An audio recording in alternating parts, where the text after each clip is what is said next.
É isso, chegamos. Esse é o programa Alternativa A Vida Inteligente e Original na sua tarde de sábado.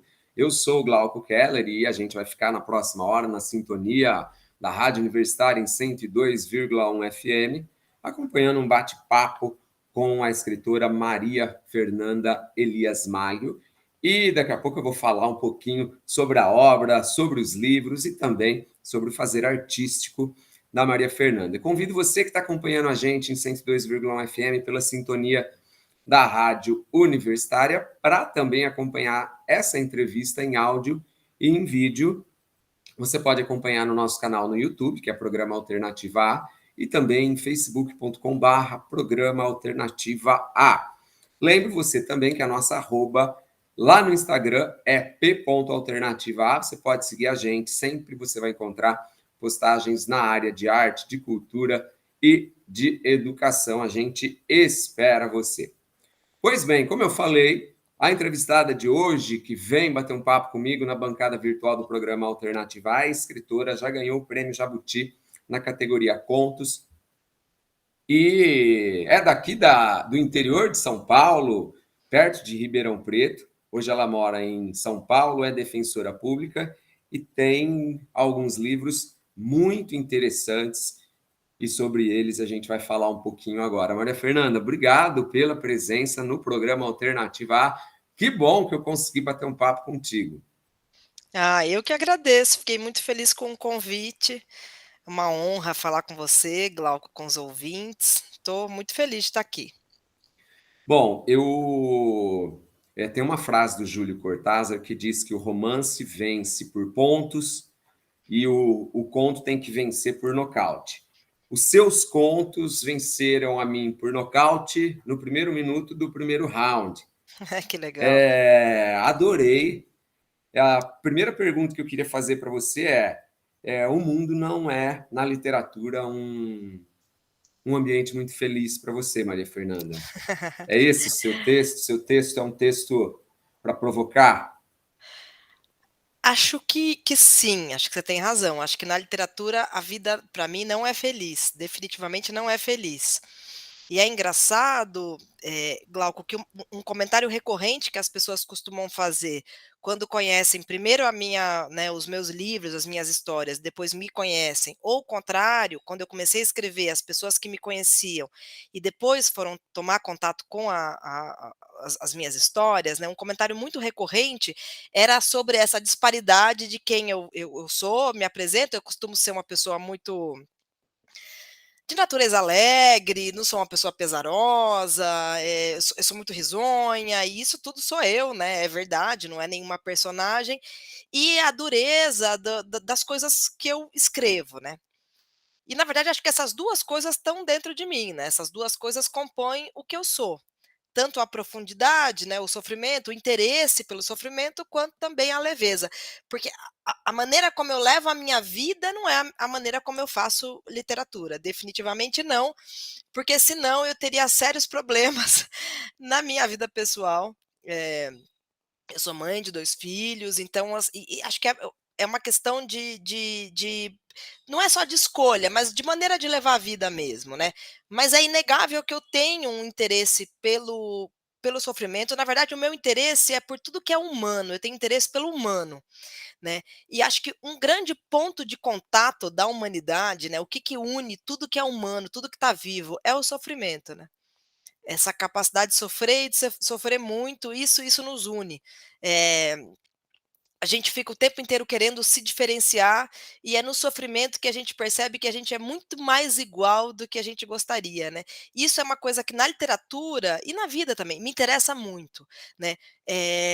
O que faz o humano? O que que é essa matéria que todo mundo é composto e que faz com que todo mundo em alguma medida seja igual, né.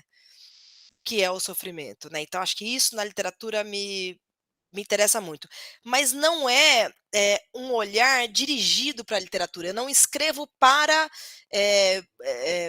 esmiuçar o sofrimento humano, eu não escrevo para buscar entender o que é humano, eu não escrevo para nada, eu simplesmente escrevo, sem objetivo nenhum.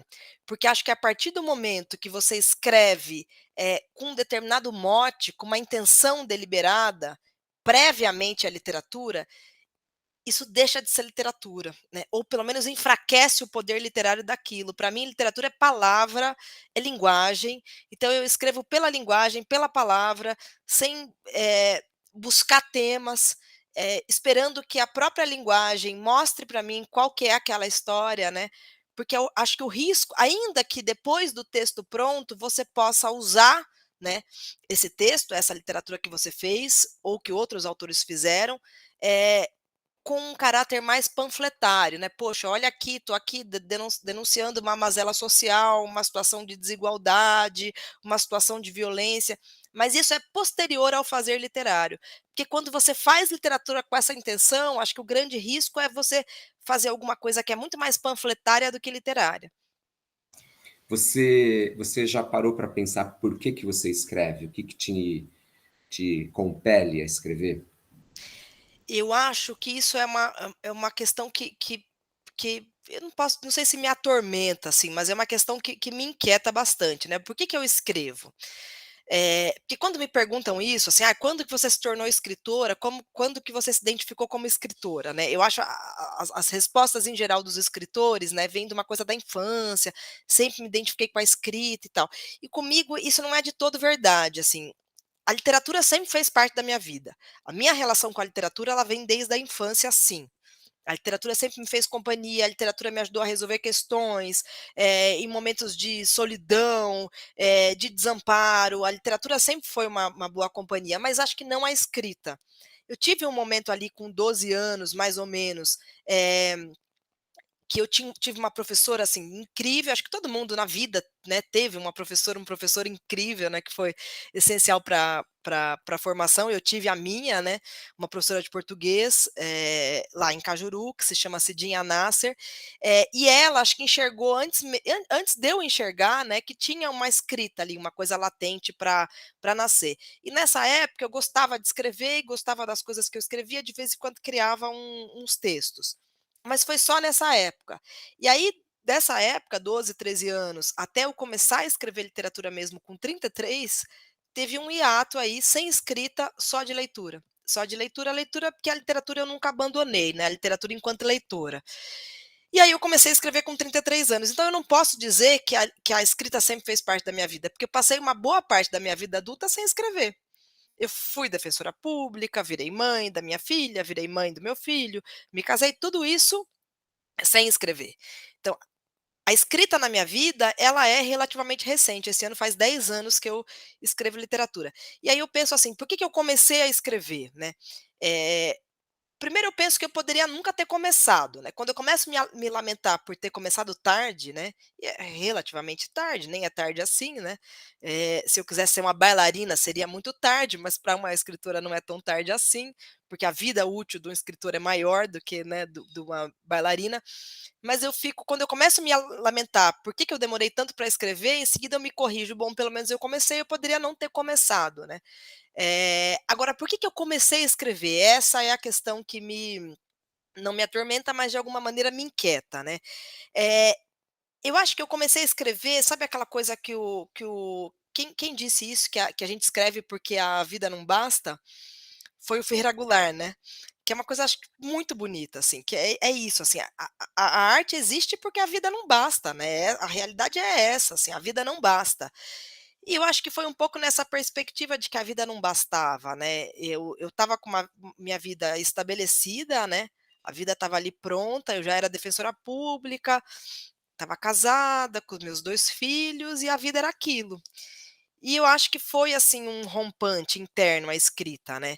Eh, eu acho que era uma coisa que já estava dentro de mim há muito tempo, acho que eu demorei para perceber, não acho que foi uma coisa que nasceu, eu acho que é uma coisa que já estava e que se rompeu. E por isso que, quando eu comecei a escrever, não demorou muito para eu ter essa noção de que tinha demorado, mas que a partir daquele momento era algo definitivo, que aquilo ia me acompanhar. Que tinha demorado para acontecer, mas que tinha vindo com tanta força, talvez pelos anos de não escrita, que aquilo era um rompante mesmo, aquilo se rompeu dentro de mim e eu sabia que, bom, então eu comecei a escrever agora eu vou escrever. E isso antes de ter pretensão de publicar, assim, nunca fiz uma escrita, confessional, uma escrita para mim, terapêutica. Quando eu comecei a escrever literatura, já era uma literatura que eu queria mostrar, né. Mas antes de ter essa pretensão mesmo de vou publicar e tal, eu já sabia que ela tinha entrado para fazer parte da minha vida, né. Que acho que é um pouco um movimento que acontece com muitos leitores, né, quem gosta muito de ler, você começa a pensar: "Por que não escrever diferente?", né, alguma coisa que você gosta, mas você fala: "Bom, mas", e acho que eu me surpreendi tendo esse pensamento, né.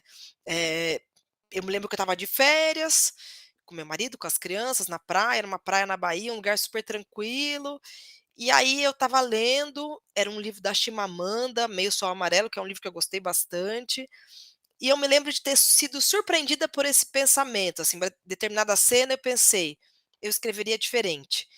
Mas foi um pensamento, assim, que me assaltou, que eu não tive nem, aquele filtro de pensar: "Puxa, mas eu não escrevo, como é que eu posso pensar nisso?". Eu tive depois. Primeiro eu tive o pensamento: "Eu escreveria diferente, eu escreveria essa cena diferente". E depois eu me censurei: "Espera aí, mas eu não sou escritora, eu não escrevo". Mas aí é como se tivesse acendido alguma coisa, plantado alguma coisa: "Bom, eu não escrevo, mas e se eu escrevesse?". E acho que a minha literatura nasceu daí, desse "e se eu escrevesse?". É isso, esse é o programa Alternativa à Vida Inteligente, original na sua tarde de sábado, hoje recebendo a escritora Maria Fernanda Elias Malho, que é escritora de dois livros maravilhosos de contos, um livro de poesia, um romance também, e hoje está falando um pouquinho sobre o seu fazer artístico aqui na bancada virtual do programa Alternativa A. Eu convido você para acompanhar a gente também nas nossas redes sociais, a nossa arroba é p.alternativa no Instagram, e você pode acompanhar esse programa no nosso canal no YouTube ou no Facebook, é só procurar lá, programa Alternativa A. Maria Fernanda, antes da gente fechar esse bloco, eu quero fazer uma última pergunta para você.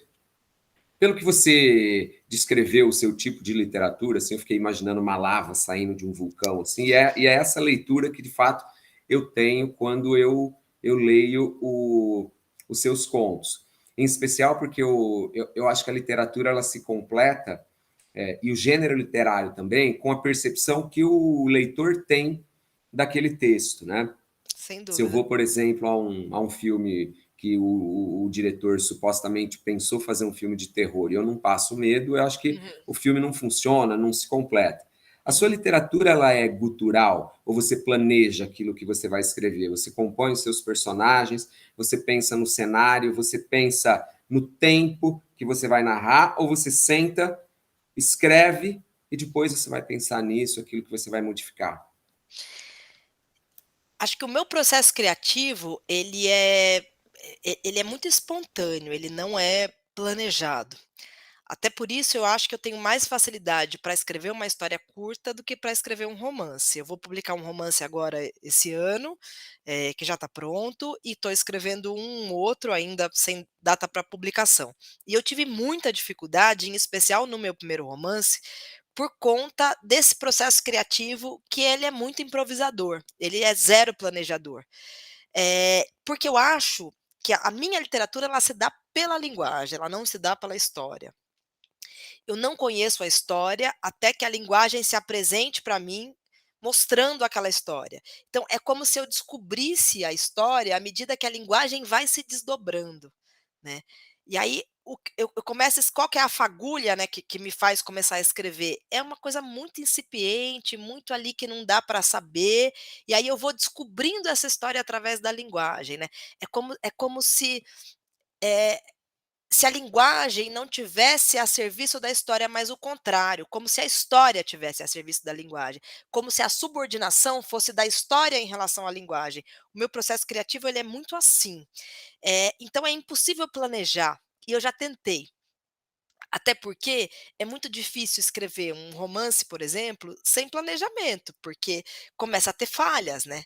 Você começa a improvisar, improvisar, improvisar, num conto funciona, porque você tem aí uma história curta de, né, 5, 10 páginas no máximo. Mas numa história longa, a chance de você se contradizer na história e criar coisas que depois você desfez, é muito grande. Então assim, eu comecei a sentir necessidade de um certo planejamento, mas o que acontece é que eu traio o meu planejamento, porque quando eu vou escrever, como é a linguagem que dita a história, essa história ela é mudada pela própria linguagem. Eu não consigo aprisionar aquela história, porque é como se a linguagem que criasse aquela história espontaneamente, né, como se ela nascesse através da linguagem, né. Então eu tenho dificuldade no planejamento. Ao mesmo tempo, eu acho que esse é um processo criativo, que ele tem uma certa vantagem, né, que eu acho que tem uma chance maior de ficar alguma coisa orgânica, verossímil, que não parece que está ali inserida, né, forçadamente, mas tem um lado ruim também desse processo criativo, que é você não conseguir ter ali um esqueleto do que você vai escrever, né. Eh, e aí para escrever um romance eu tive que achar ali no segundo está sendo mais fácil, o primeiro eu apanhei muito, mas achar alguma coisa que fosse um híbrido entre a improvisação, né, e esse planejamento. Eu acho que a vantagem da improvisação é que, assim, eu que tenho uma escrita que muitas vezes é violenta, né, que é uma escrita dura, forte, eu acho que se eu fosse uma escritora, né, que arquitetasse a história, acho que dificilmente eu chegaria onde eu chego nos contos, porque acho que eu iria me autocensurar. Então eu começo escrevendo não sabendo para onde aquela história vai, e não saber para onde essa história vai me permite chegar a essa história onde ela tem que ir, né, porque eu acho que toda história, e isso se faz através da linguagem, sempre linguagem, ela tem um fundo, né. E às vezes como leitor a gente percebe isso, você deve perceber isso também. Às vezes lendo alguma coisa, a gente fica com a impressão de que o autor ele não chegou naquele fundo, que ele tinha mais para entregar do que aquilo. Eh, e eu acho que o compromisso do escritor com o leitor é chegar nesse fundo. E fundo não no sentido de pesar, de coisas pesadas, não necessariamente, mas acho que tem um tanto para ele cavar em cada história, que pode ser cavar ou construir para cima ou para baixo, mas que ele tem um compromisso com alguma coisa que aí uma hora você chega ali no fundo de cimento, depois da camada de terra que você fala: "Bom, agora acabou". Eu acho que é mais fácil chegar nesse fundo de cimento, depois de cavar a camada de terra, se você está improvisando e não arquitetando, né. Porque a arquitetura, ela está no nível da consciência. Você racionalmente pensa na história, você planeja. O improviso não. O improviso ele está tudo ali no inconsciente. É como se a história não passasse nem pelo cérebro, né, fosse um trabalho só do corpo, né. E acho que é assim que funciona meu processo criativo. Maria Fernanda, para a gente fechar esse primeiro bloco, o que o ouvinte do programa Alternativa A vai escutar agora? Que música que a gente vai escutar, escolhida especialmente por você? Eu adoro Guimarães Rosa, amo Guimarães Rosa, é uma grande referência para mim. E a última frase de Grande Sertão é uma palavra, na verdade, mas é uma frase, que é travessia. Então eu vou escolher Travessia, do Milton Nascimento, que eu adoro também, adoro a música, adoro ele, e aí tem esse link com a literatura, com Guimarães Rosa. Maravilha, programa Alternativa A, não saia daí, daqui a pouco a gente volta com mais bate-papo com a escritora Maria Fernanda Elias Malho. Até já. É isso, voltamos. Eu sou o Glauco Keller e nesta hora estou batendo um papo no programa Alternativa A de hoje com a escritora Maria Fernanda Elias Malho. Ela que está falando um pouquinho do seu fazer artístico, do seu processo de criação, e a gente está falando sobre literatura, sobre arte, o papo está uma delícia. Eu convido você para acompanhar essa entrevista, você que está acompanhando a gente em 102,1 FM, na sintonia da Rádio Universitária, para você vir também para o Facebook, para o YouTube, você pode acompanhar essa entrevista em áudio e também em vídeo. É só você procurar Programa Alternativa A. E claro, seguir a gente no Instagram, nossa arroba é p.alternativaA. Maria Fernanda, você terminou o primeiro bloco falando de como o conto para você ele é mais fácil por conta da sua maneira de escrever, né? E eu percebi ao ler os seus dois livros de conto, eu li o Enfim Imperatriz e li também o Quem Está Vivo Levanta a Mão, que está aqui, ó, que é sensacional, que você de fato você transita bem, se a gente pensar em cenário, entre o urbano e o rural. E quando você falou do Guimarães. Obviamente que isso é evidente na sua literatura. O que é mais fácil para você, assim, na sua linguagem? Você acha que a sua linguagem tem uma cara mais bucólica, tem uma cara mais urbana, ou, como você falou no primeiro bloco, o sofrimento é geral em qualquer lugar? Eu acho que depende da, da, da, da história, assim, acho que depende.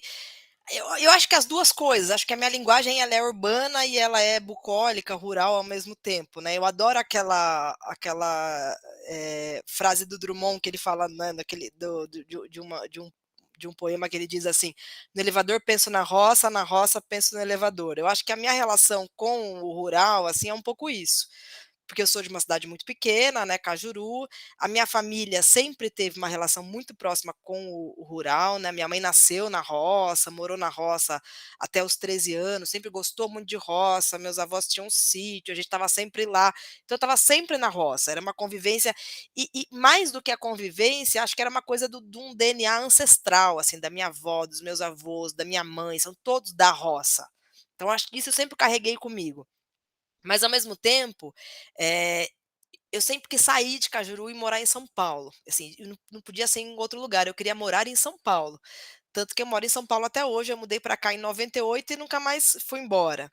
Mas depois morando em São Paulo, eu percebi que eu sentia muita falta daquilo, né, do rural. Eu adorava São Paulo e acho que ainda hoje eu tenho essa relação um pouco ambígua, tanto com com a minha cidade de origem e com essas raízes rurais e tal, quanto com a minha cidade atual, que é São Paulo, né. Essa relação ambígua de gostar, mas de sentir falta, né, de estar sempre incompleta em um lugar ou outro, que acho que é uma coisa muito humana, né, que acho que é uma sensação de desterro que em alguma medida, acompanha todo mundo, né, de estar sempre, eh, longe de algum lugar e de alguma maneira inadequado e de alguma maneira sentindo falta, né. E eu amo Guimarães Rosa, ele é um dos escritores que mais, assim, eu li, mais me influencia, e eu me lembro, assim, das primeiras vezes em que eu li, o meu primeiro espanto foi perceber que essa linguagem que todo mundo falava, que todo mundo dizia, né, que era difícil, que era de difícil compreensão e tal, era a linguagem que meus avós falavam, né. Eles falavam daquele jeito, assim, então aquilo era praticamente a linguagem da minha infância. É claro que não é só isso, né, porque Guimarães ele não emulou uma linguagem, ele foi além disso, né, ele criou uma linguagem, né. Ele pegou aquilo como referência, essa coisa, rural ali, e transformou numa outra coisa que é completamente, nossa, genial, né. Mas eu reconhecia, né, esse eco na fala dos meus avós, né. Então eu acho que o início, assim, de gostar de Guimarães passou muito por isso, né, por ser uma linguagem que era familiar. E quando eu comecei a escrever literatura, a primeira coisa que apareceu foi essa linguagem rural. Assim, esse cenário rural, essa linguagem rural, foi isso que apareceu primeiro. Então, acho que o primeiro rompante com a literatura foi essa linguagem rural. E aí eu estava ainda tateando, percebendo que era a minha literatura, assim, sobre o que eu falava, né, o que me interessava, o que saía quando eu escrevia. E aí, num primeiro momento, era só essas questões rurais e tal, e eu pensava assim: "Bom, então essa vivência como defensora pública", né, eu sou defensora pública de execução criminal já há muitos anos, há 15 anos. Eu trabalho fazendo a defesa de quem está cumprindo pena, então eu lido com crime diariamente. Aí, num primeiro momento, eu pensei: essa vivência criminal, ela não vai aparecer na literatura. É o rural, está aparecendo o rural. Mas aí de repente não, de repente foi para um outro lugar completamente diferente daquele, e aí essas 2 linguagens passaram a coexistir e às vezes numa mesma história, né. Uma história que tem violência e tem ambiente rural, né. E aí eu percebi que isso também fazia parte do meu fazer literário, né. Eu acho que essa linguagem rural, né, além dessa admiração pelo Guimarães Rosa, né, e a gente que escreve sempre começa escrevendo tentando imitar alguém que a gente gosta, até a gente conseguir achar ali uma nossa própria voz, uma coisa que seja autêntica nossa, né, que seja uma mistura de todas as referências, uma grande mistura de todas as referências. A gente passa um tempo mesmo sem querer, tentando imitar alguém que a gente goste muito. Então eu acho que essa linguagem rural, ela aparece por isso, né, por essa admiração pelo Guimarães Rosa, mas também porque eu acho que quando a gente escreve literatura, ainda que a gente não esteja escrevendo sobre a infância, a gente recorre à infância para escrever. Eu acho que dentro de mim é para a infância que eu retorno quando eu estou escrevendo, né, para esse inconsciente ali que é pela linguagem e tal, eu acho, assim, é uma intuição, que é lá que vai né, que busca ali no inconsciente, essas camadas, assim, muito rudimentares da infância. Porque quando a gente escreve, quando a gente faz arte, né, em geral, o que a gente está querendo fazer é mostrar para o outro alguma coisa que seja inaugural, né, que seja diferente, assim, compartilhar com o outro alguma coisa que não existe, você está criando alguma coisa, né. E a infância é, por excelência, o lugar do inaugural, né. É o lugar onde tudo acontece pela primeira vez, onde você vivencia pela primeira vez, onde você vê pela primeira vez. Então eu acho que a tentativa do escritor é tentar resgatar esse olhar inaugural da infância, né. E assim, então de alguma forma voltar a ser a criança que a gente já foi, para dividir com o leitor esse sentido do inaugural, né. Esse é o programa Alternativa A Vida Inteligente, original na sua tarde de sábado. Eu sou o Glauco Keller e hoje eu converso com a escritora Maria Fernanda Elias Malho, que vem à bancada do programa Alternativa, a bancada virtual, falar um pouquinho agora do fazer artístico dela, inspirado pela infância. Para a gente fechar esse bloco, vocês estão ouvindo ao fundo os meus cães, o Sherlock Holmes e o Dr. Watson, que resolveram latir bem agora quando eu abri o microfone.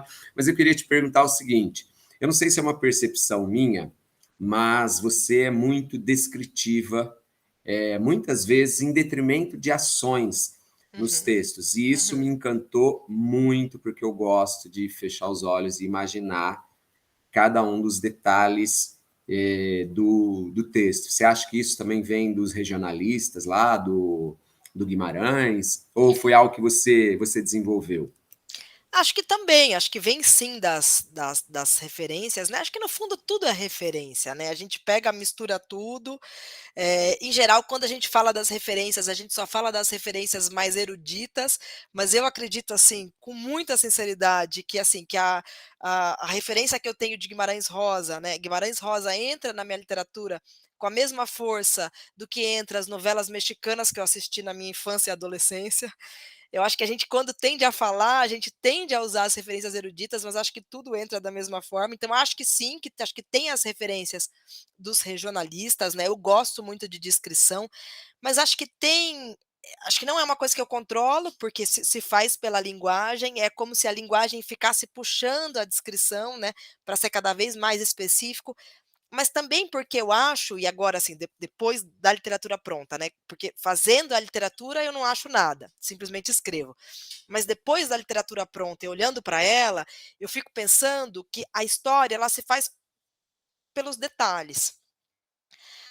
A história não pode ser genérica, se ela for genérica ela não vai ser verossímil, ela não vai parecer verdade, porque a vida não é genérica, a vida é específica.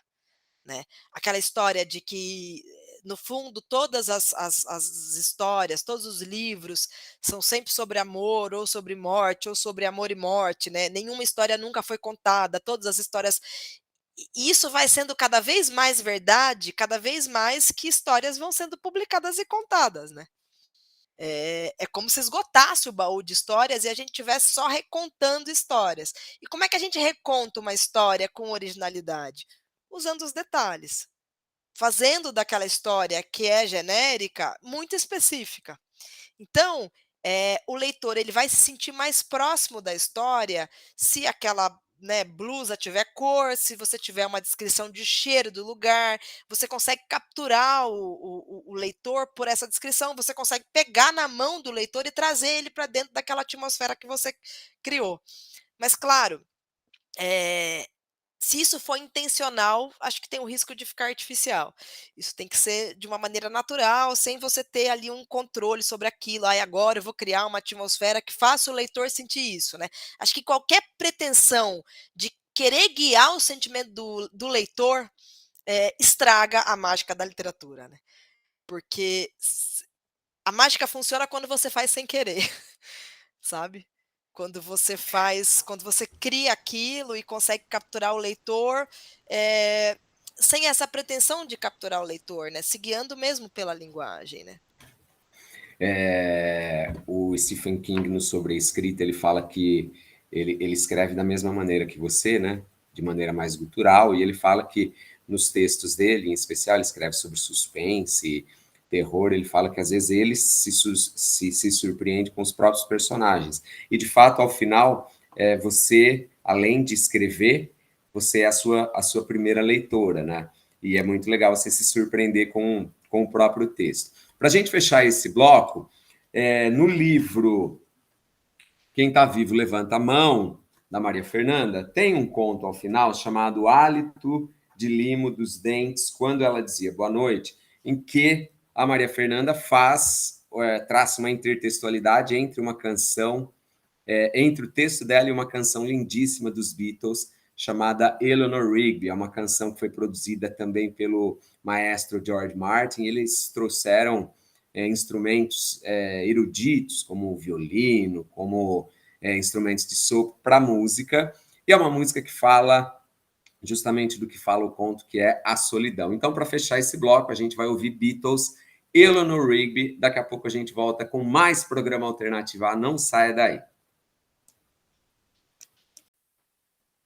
É isso, voltamos. Último e derradeiro bloco do programa Alternativa A de hoje. Vida inteligente e original na sua tarde de sábado. Eu sou o Glauco Keller e hoje recebo na bancada virtual do Alternativa A a escritora Maria Fernanda Elias Malho, que está falando um pouquinho sobre seu fazer artístico, a sua forma de escrever, os seus livros, sobre literatura, sobre arte. E eu convido você, que está ouvindo a gente, na sintonia da sua rádio universitária, para vir aqui para o Face, para o YouTube, procurar a gente em Programa Alternativa e acompanhar essa entrevista também em vídeo, em áudio e em vídeo. Claro, seguir a gente no Instagram, a nossa arroba é p.alternativa. Lá você vai encontrar postagens na área de arte, de cultura, de educação.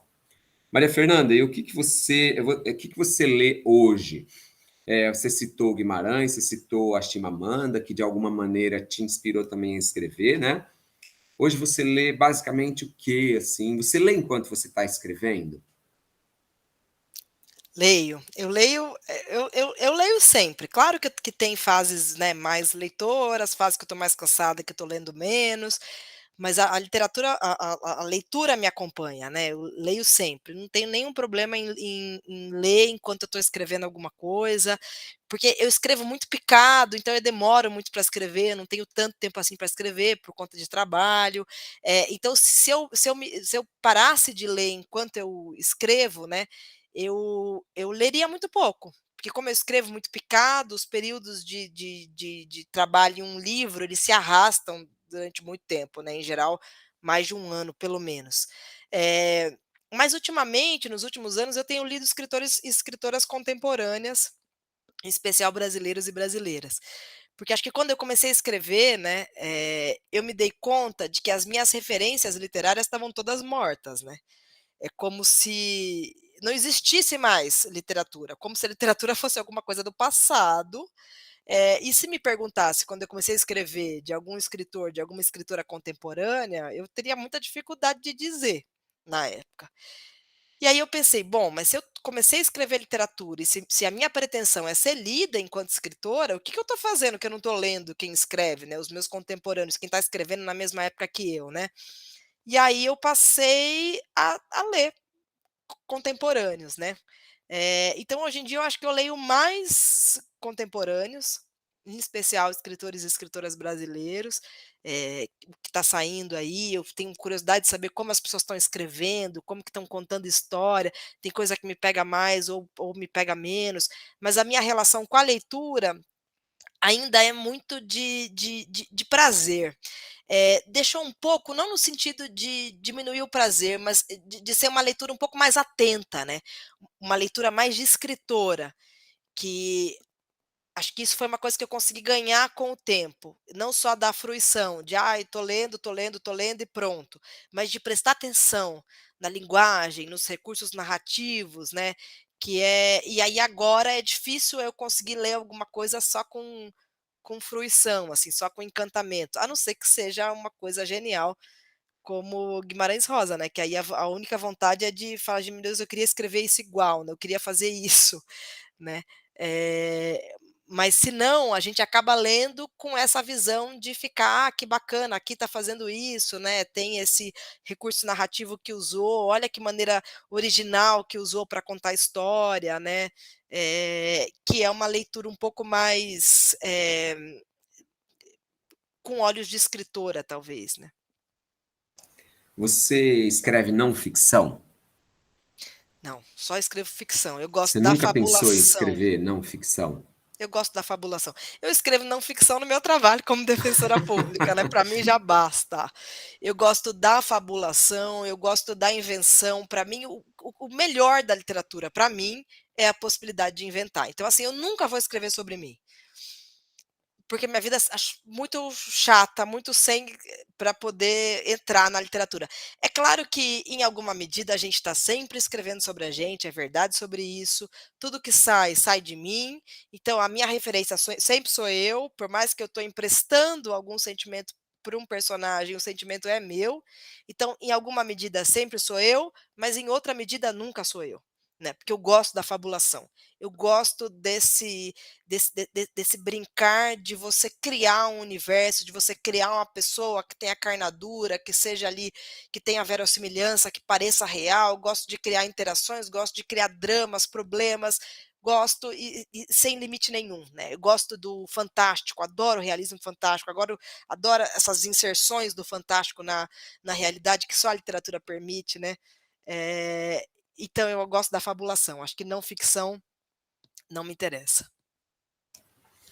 Esse é o programa alternativo à Vida Inteligente e Original na sua tarde de sábado, hoje recebendo a escritora Maria Fernanda Elias Malho, falando um pouquinho agora de fabulação, falando de ficção. Qual que é a sua segunda arte, Maria Fernanda? A primeira é a literatura, obviamente, na sua vida. Se você parar para pensar em pintura, escultura, música, cinema, sei lá, qual que é a sua segunda arte? Aquela que faz mais, está mais perto de você na sua vida? Acho que de fruição, assim, acho que o cinema eu gosto muito de música também, eu gosto muito de música. É engraçado que antes de eu escrever, que eu comecei a escrever então com 33 anos, então nesse período de vida adulta ali, mesmo adolescente, eu sempre li muito, mas sempre escutei muita música. E às vezes escutando música, eu escuto música o tempo inteiro, lá lavando louça, fazendo comida, eu tô sempre escutando música. Agora eu ando escutando podcast também, que é uma coisa que tem me distanciado um pouco da música, mas sempre escutei música. E escutando música, escutando alguma coisa que me emocionasse e tal, eu tinha uma sensação de estar deixando alguma coisa escapar, assim, mas isso era muito frequente, era um sentimento muito frequente, que eu estava deixando alguma coisa escapar, alguma coisa que eu poderia fazer e que não estava fazendo. E como eu costumava atrelar esse sentimento a escutar música, eu pensava assim: "Gente, mas eu não tenho nenhum talento musical, minha família é uma família bem musical, mas o talento passou a largo, não veio para mim". E eu pensava: "Por que que eu tenho esse sentimento escutando música se eu não tenho eu não sou afinada, eu não tenho capacidade de fazer música, não tenho ouvido e tal". E essa sensação de que estava alguma coisa deixando escapar, tinha a ver com literatura, né, é porque a música ela acionava em mim, essa outra linguagem, porque também é linguagem, né. Tanto a linguagem da letra, como a linguagem da musicalidade, né. Então eu acho que tem essa relação com a música também, que é muito forte. Cinema, eu adoro cinema, mas como assim, segunda arte, né, em termos de fazer artístico, não tem, é só a literatura mesmo. Mas eu sempre gostei muito de dançar, sempre dancei, sempre fiz balé a vida toda, e a dança ainda faz parte da minha vida, assim, eu gosto do ritmo, gosto do mas aí como hobby, né, claro, não como uma pretensão de fazer artístico, como a literatura é, né. Mas a arte é tudo de bom, né, a arte é o que salva, né, é o que tira do mecânico, é o que eu tento passar isso para os meus filhos, né, assim, a importância da arte na vida de qualquer ser humano, assim, que esteja buscando ali dignidade e felicidade, assim, não dá para viver sem arte. Eu costumo falar que a arte não serve para nada, e é por isso que ela é tão importante, né? A arte não Porque serve para nada, essa é uma grande verdade. A arte não serve para nada, a arte não tem que servir para nada. uhum, Se você coloca na arte essa pretensão de servir para alguma coisa, aquilo virou utilitarista e deixou de ser arte. uhum. Né? A arte não tem que servir para nada. A literatura serve para quê? Para nada. A literatura não se presta. A literatura, o sentido da literatura, o sentido da arte está em si mesmo. É como a vida, né? Esses dias meu filho me perguntou assim, ele tem 11 anos. Mamãe, você acha que a vida tem algum sentido? E aí eu falei, que resposta que eu dou para ele agora, né? E aí eu respondi isso para ele, falei, o sentido da vida está na própria vida, a vida não tem nenhum sentido externo a ela. Ela está cheia de sentido por ela própria, e a beleza da vida está justamente nisso, né? E a arte é assim, a arte está cheia de sentido, ela não precisa de sentido externo nenhum, ela se basta no seu próprio sentido. Maria Fernanda, para a gente encerrar esse bate-papo que eu adorei, eu queria te perguntar se você vê algum dos seus contos adaptado para cinema, para série. Eu adoraria, adoraria. Puxa, acharia assim muito maravilhoso, porque aí é uma outra leitura, vira uma outra coisa, que aí é o descontrole de novo. Você tem o controle enquanto você faz né, o texto e tal, o texto fica pronto, e a partir do momento que uma outra pessoa faz uma outra arte com aquele texto, o controle é daquela pessoa. Então, eu acho que eu me surpreenderia e assim, gostaria muito.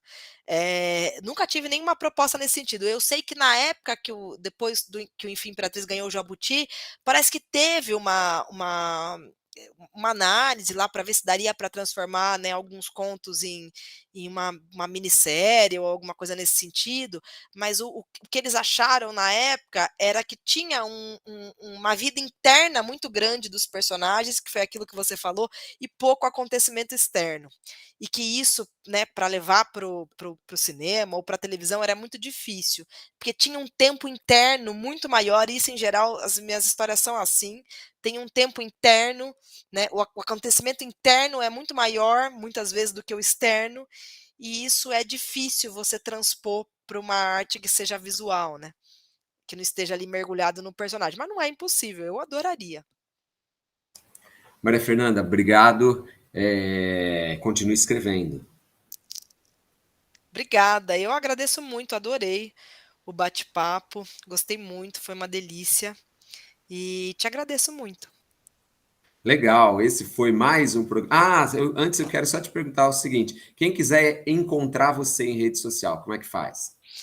Eu estou no Facebook, no Instagram, como Maria Fernanda Elias Maglio, e vai ser um prazer, adoro conversar com leitores, adoro, sempre respondo, gente que lê os livros, quer comentar sobre uma ou outra história, gosto muito dessa interação. Maravilha. É isso, finalizamos mais um programa Alternativa. Eu adorei, aprendi bastante hoje. Sugiro que você conheça a obra da Maria Fernanda, porque ela tem muito a dizer, ela mostra um lado da vida que muitas vezes a gente não quer olhar, mas precisa conhecer, e ela me tocou em especial pela forma como ela narra, ou seja, pelo que ela falou, e ela de fato deixou bem claro pela linguagem. As histórias estão aí, mas a forma como você conta as histórias é que faz um bom texto. E eu fico por aqui junto com a Maria Fernanda, mas na semana que vem a gente volta com mais um programa Alternativa A, com mais uma entrevista legal para você na sintonia da 102,1 FM, na sintonia da Rádio Universitária. Grande beijo, até lá, tchau, tchau.